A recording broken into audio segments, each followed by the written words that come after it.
So this is the fundamental of C language, and your code is BLC 595 C Programming Lab. And this is your class diploma in electronics engineering 5th semester.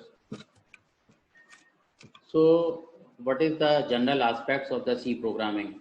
First, you must have the basic knowledge regarding the C programming. I think you are already aware by such type of basic things, because uh, what about the C and when it developed. So C was originally developed in 1972. Okay, in 1972 it was developed by Dennis Ritchie at Bell Telephone Laboratories Incorporation, USA. Okay, so at Bell Labs, that is the Bell Telephone Laboratories Incorporation, US. So mostly during the Viva, these are the very basic questions. Anybody can uh, ask you such type of question. When C was developed, then you must be aware that in 1972 by Dennis Ritchie and Kernighan, at Bell Labs in USA. So C is a high level language. You are already aware C is a high level language, and it is a general purpose structured programming language. It is a structured programming language because it has the connectivity.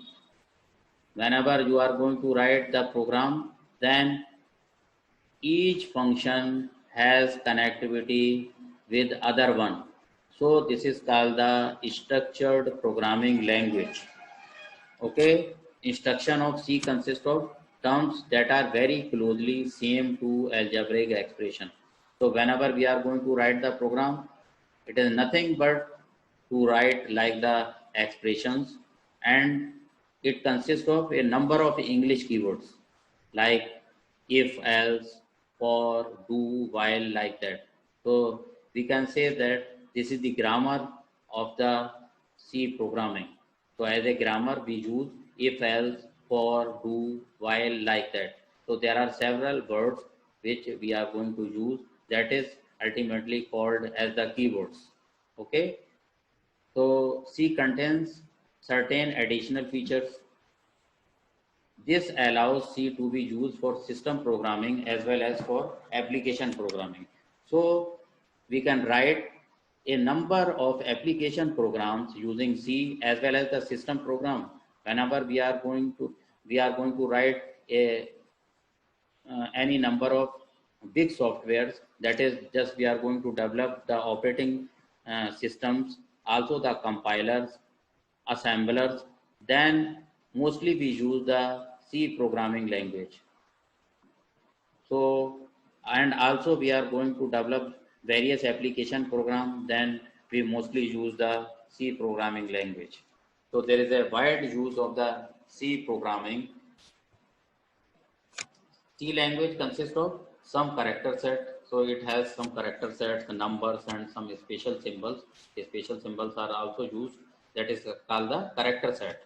So character set is nothing but the combination of numbers, some special symbols, letters, etc. And whenever we are going to combine those, that is called the character set of the C programming language. So the character set of C consists of all the alphabets of English language, A, B, C, D up to Z. Okay, so C consists of all the alphabets A to Z, also caps lock A to Z, numeric 0, 1, 2, 3, 4, 5 up to 9, special symbols, just you are watching on the screen. These are several types of braces. Okay, so you can see here, these are called the special symbols, and many more. So the words formed from the character set are building blocks of C. So with the help of such type of alphabets, numeric alphabets of the English language, we can set a number of building blocks, that is called the various building blocks in the C. So we use a character set. And character set, it is nothing but a combination of various alphabets and numeric special symbols, etc. And in this case, we also used identifiers, keywords, constants, operators, punctuation symbols. So these are nothing but the tokens. In C programming, in the context of the C programming, such type of things are called the such type of items are called the various tokens. So identifiers, these are nothing but the variables. Variables also called the identifiers. Similarly, keywords, constants, various operators. There are several operators. Later I will tell you regarding the operators, symbols. So punctuation symbols, these are the special symbols which we use. So all such type of items form the grammar of the C language, and such type of items are called the tokens. So these are called the tokens. Identifiers are nothing but the token. Keywords are the tokens. Constants are the tokens. Operators are the tokens. Punctuation symbols, these are also called the tokens. So such type of things are called the tokens. A C program consists of two types of elements. One is called the user defined and another is called the system defined. So there are two types of elements, user defined as well as the system defined. Identifier is nothing but a name given to the element. Whenever you are going to write any program, then at the starting of the program, first we use different types of header files. Okay, hash include stdio.h, similarly hash sign include, okay, conio.h, similarly hash include math.h, hash include string.h, etc., etc. So there are several header files we use whenever we are going to write the program. Then as per need of that program, we use at the starting several header files. Okay, can you listen me? My voice is coming or not? Yes, sir. Yes, sir. Okay. So an identifier is a word used by the programmer to name a variable, function or label. So during writing the program, we always use some sort of variable. So at the starting, after inserting the header files, we define the number of variables as per need of the program. Whenever we are writing the program, then as per requirement of that particular program, we declare number of variables at the starting. So first we include all the header files as per requirement of the program. After that, we define a number of variables and then we start to write the program. Okay, then we declare several number of functions and we declare number of labels as per need. Okay, then identifier consists of, what are the identifier? It is a variable name. Okay, so it consists of letters, digits, etc. In any order we can write the identifier, we can declare the variable except that the first character or label. So we have to think here, we write first character, we start with the alphabet and then we can write anything. Then we can declare the digit or etc. We can write any letter. Okay, no problem at all. So first we define identifier or we declare the variable, first writing the first character as alphabet. So identifier consists of letters, digits, if any order except that the first character must be letter. So first we concentrate over this. So both upper and lower letters can be used. So we can use any letters here. So again it is going to shut down. Again we can connect to you because actually this is creating some problem. Zoom creating problem. Actually they are demanding upgradation. So within 6, 7 or 8, 9 minutes it will completely shut down this software and again we have to connect. Okay, so no problem, don't go anywhere, just again you can connect with me as it goes down. Okay. So here, just this list you can see here, you can watch here. These are the special keywords we use in the C programming. So keywords are nothing but system defined identifiers. So these are also called the identifiers, variables, but these are system defined identifiers. We cannot use as user defined identifiers. Okay, these are the special symbols which are already defined in the C library. Okay, these are already 32 keywords already defined in the C library. So we cannot use all these 32 keywords as identifiers, even though these are also called identifiers, but these are the system identifiers. So we cannot use to declare as user defined identifiers. Okay, so just remember this. So if anybody can ask you in the Viva, how many keywords are there in C programming, then there are 32 keywords we use in the C programming. So total number of keywords are the 32. So these are also called the reserved words. Okay, these are the reserved words we cannot use as the variable name. Okay, so they have a specific meaning in the language and cannot be used by the programmer. So we cannot use during writing the program. These are already defined in the C library. Otherwise, it will create problem during compilation of the program. Okay, so you cannot use these special keywords, special names as the user defined variables. Again, C is case sensitive. You cannot write the caps lock. You cannot write the program in the caps lock. Okay, so C is a case sensitive. It means these must be used as it is. So you have to write the program in small letters. Again, the variable is nothing but a name given to storage area. Whenever we are writing any program, then we have to declare a number of variables as per requirement of that particular program.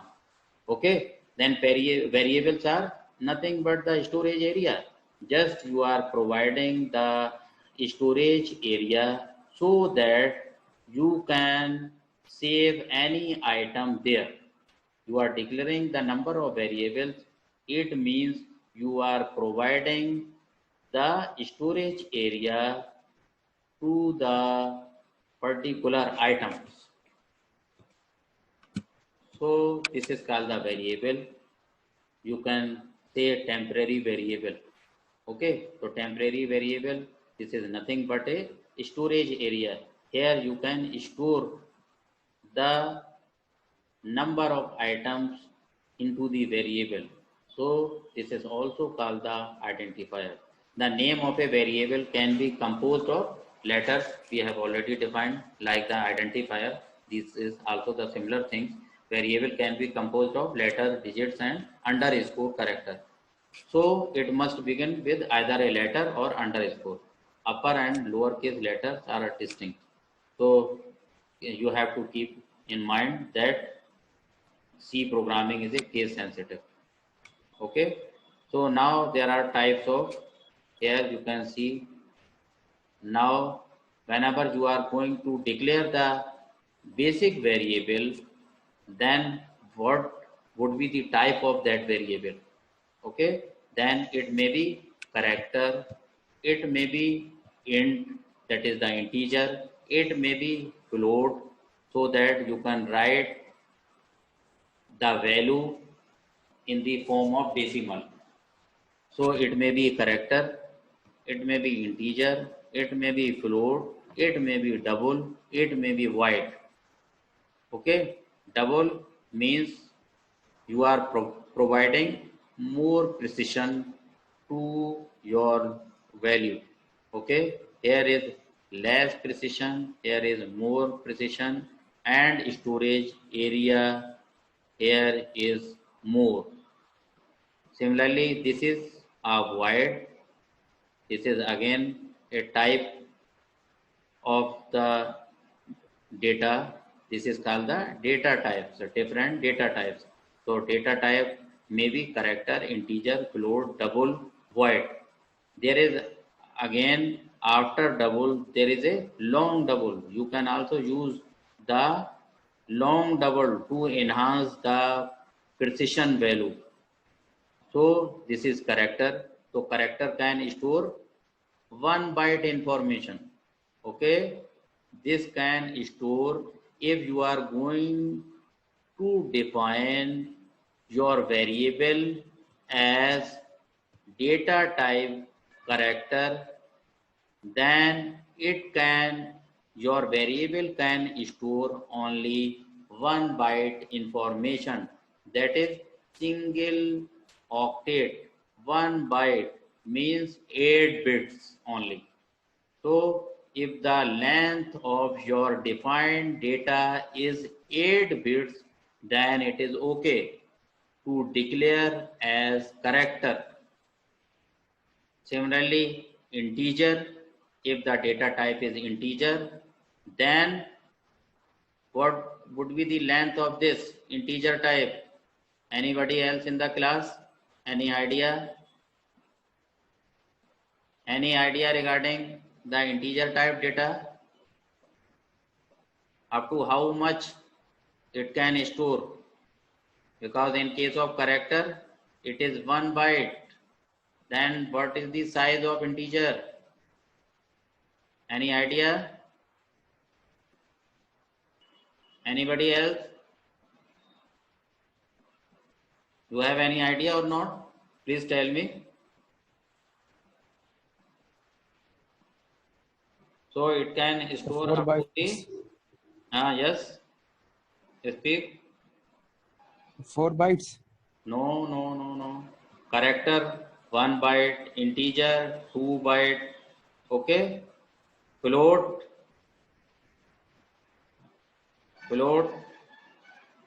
Any idea? Sure. Float how much? So 3 byte. No. 4 bytes. 4 byte. Yes. Yes, sir. Again double. 4 bytes. Double 8 byte. Okay. 1 byte, 2 bytes, 4 byte, double 8 bytes, 4 and 8. and then again long 8 bytes. double. Anybody else? 16, sir. No, 10 bytes.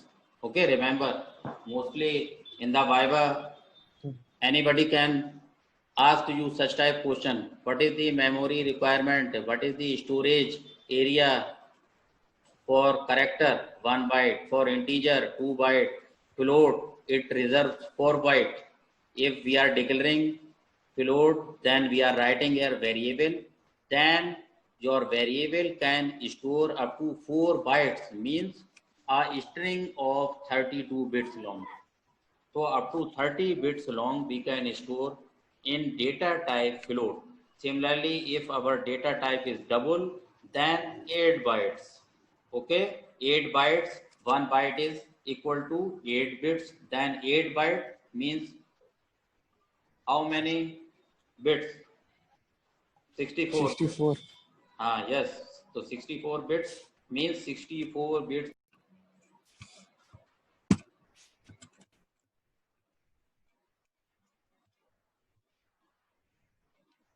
So I was on this slide. So double the memory requirement for the double is 10 bytes. Okay. And for void, this is called the null requirement. In this case, there is no storage area. No storage area. Sir long double के लिए 10 होगा ना sir? Yes, pardon. Sir long double के लिए 10 bite होगा? Yes, yes. For the long double, it is 10 bytes. Okay. And what is for double? For double, it is 8 bytes. Okay, sir. Okay. For Okay, character, sir. it is 1 byte. For integer, 2 bytes. Float, 4 bytes. Double, 8 bytes. And then long double, 10 bytes. And for void, 0 bytes. Okay. So sometimes this data type, that is the void, is also used before writing the main function. Whenever we are going to write the very simple program, then we always use main function. We write main, then curly braces. Okay. So before the declaration of the main function, sometimes we write void. Okay.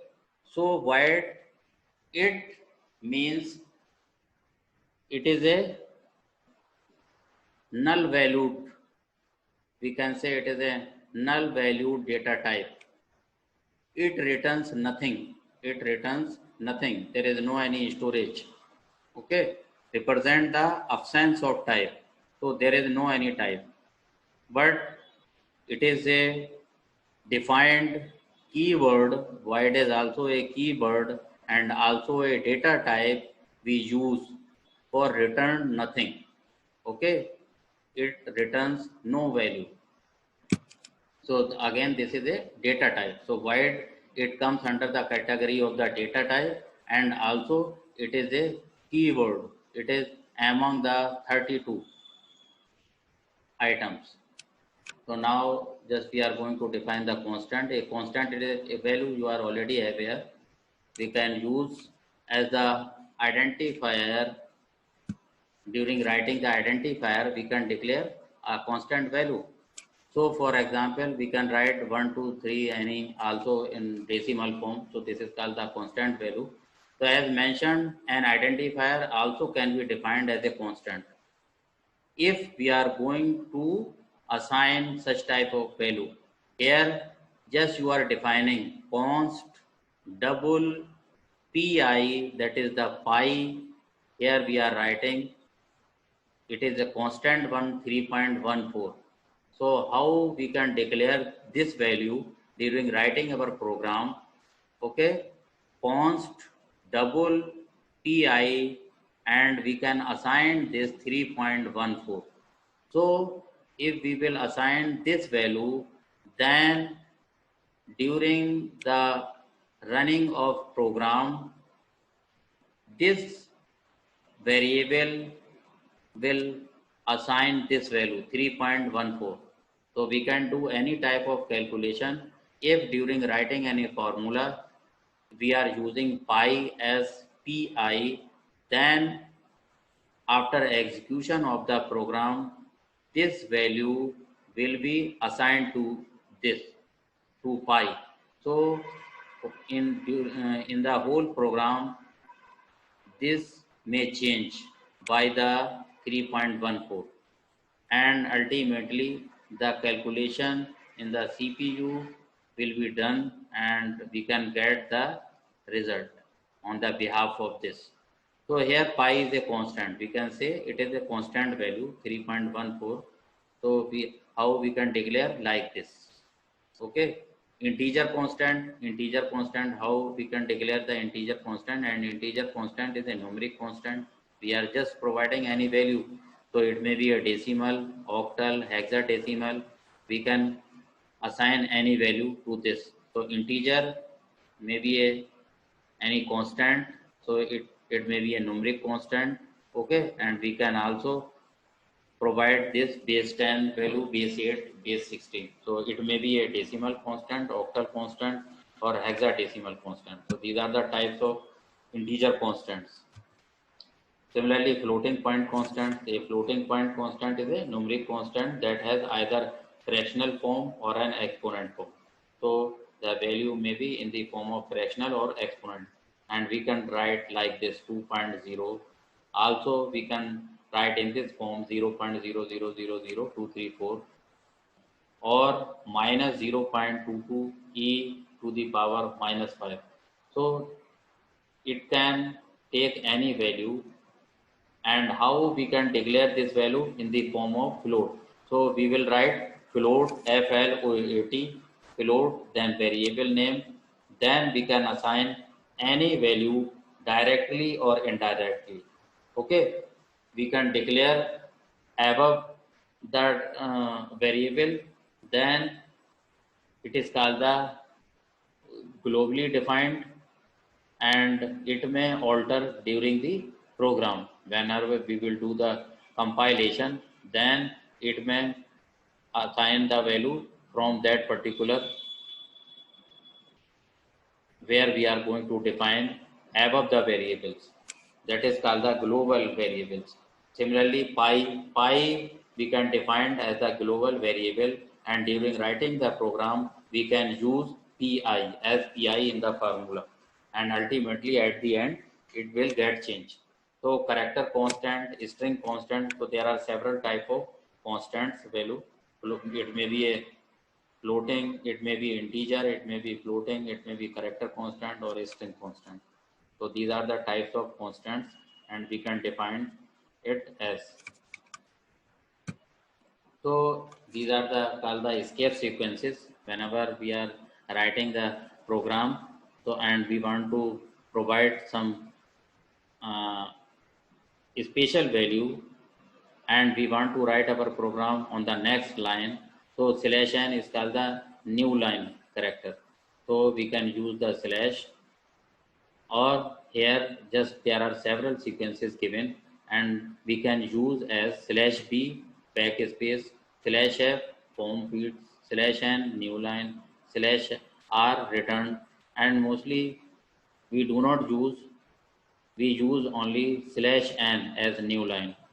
We can also use slash t, and if we want to provide the space in our result, then we can define slash t or slash f or slash n in our function, in the printf function or in the scanf function, so that we can get the output in the new line, we can get the output in the slash, you can say t, that is a tab, a horizontal tab.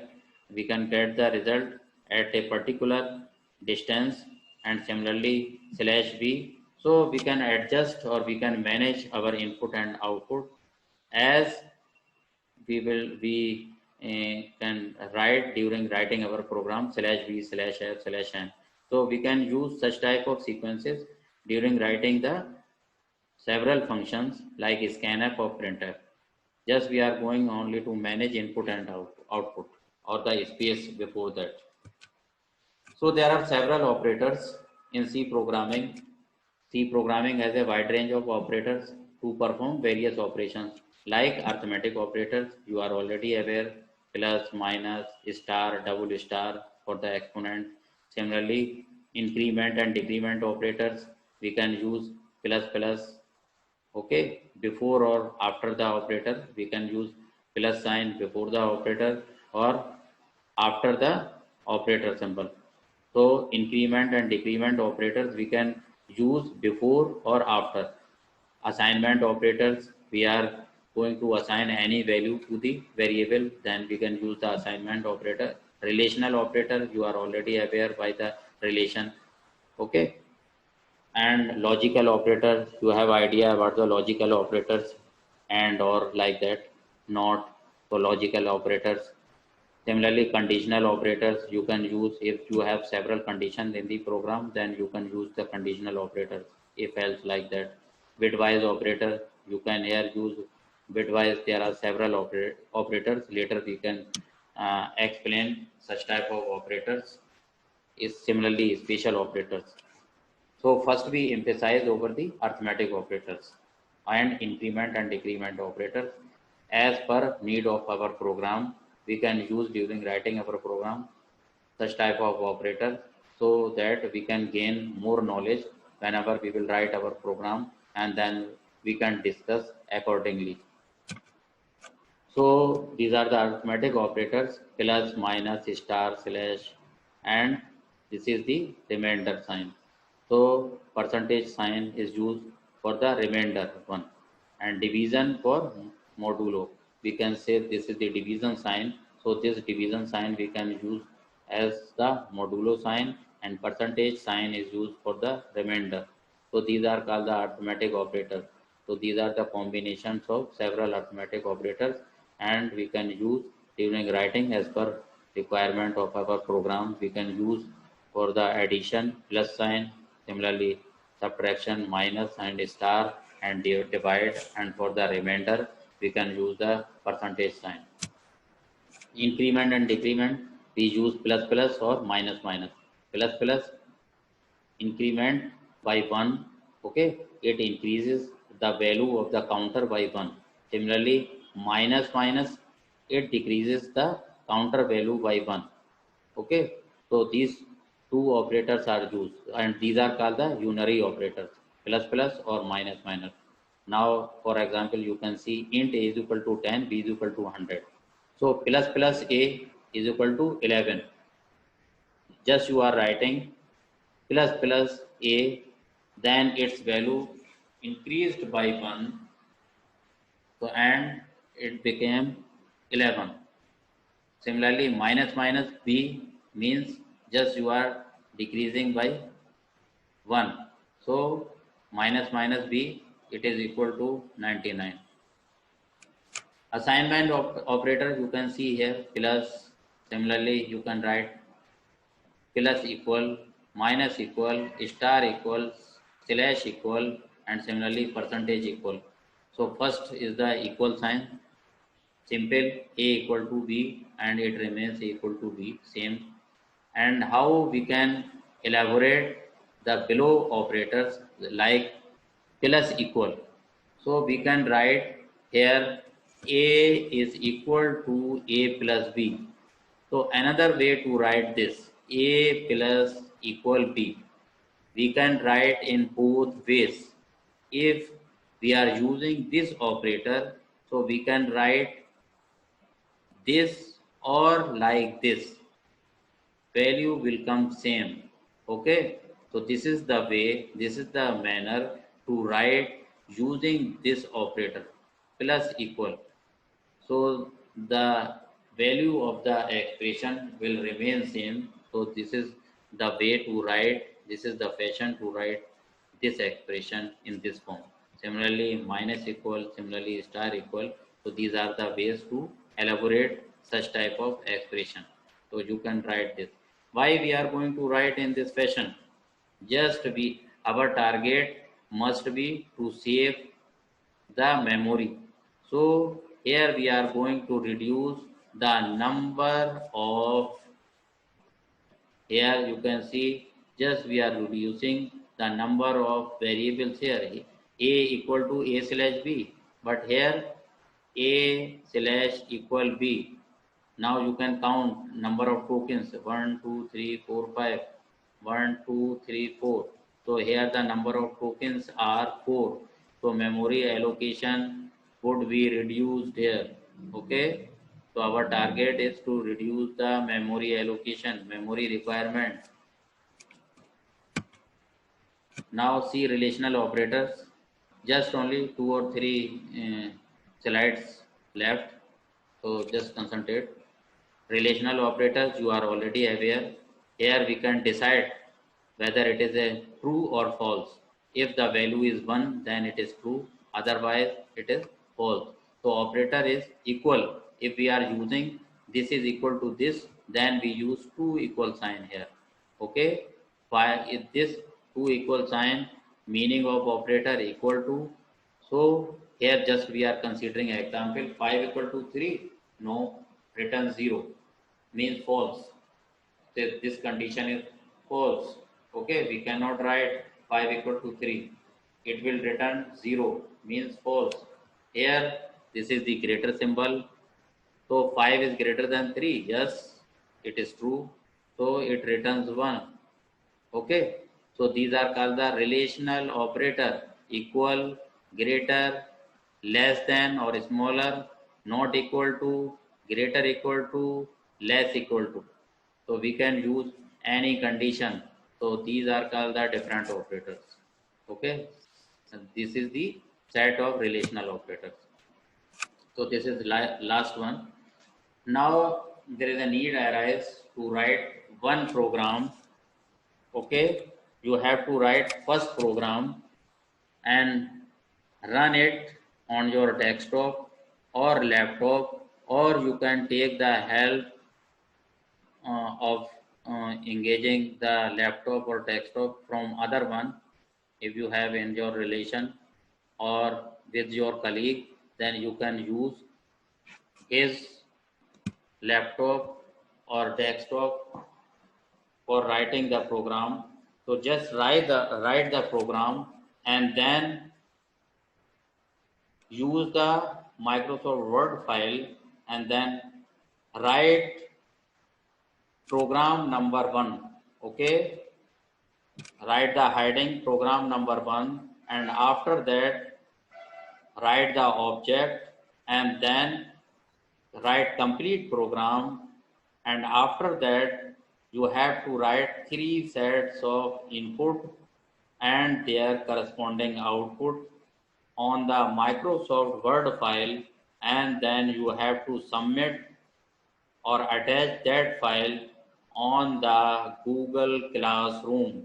So it is my request that please join Google Classroom as early as possible. That's why I am writing again and again on the WhatsApp group that join soon Google Classroom so that you can submit your program directly on the Google Classroom after writing the on Word file your program. So each program you have to submit on each week, that is on Monday, and don't do delay. Okay, after the class you have to submit on the same day. That is, now first program you have to submit up to Monday, means coming Monday, before engaging the next class. Okay, or even not engaging the class. I can engage the your computer lab class or not, but you have to submit one program each on each week before or on Monday, before the Monday or on Monday. So this must be a way to submit your program. Okay, so if you have any query, then you can ask me. Now your class is over.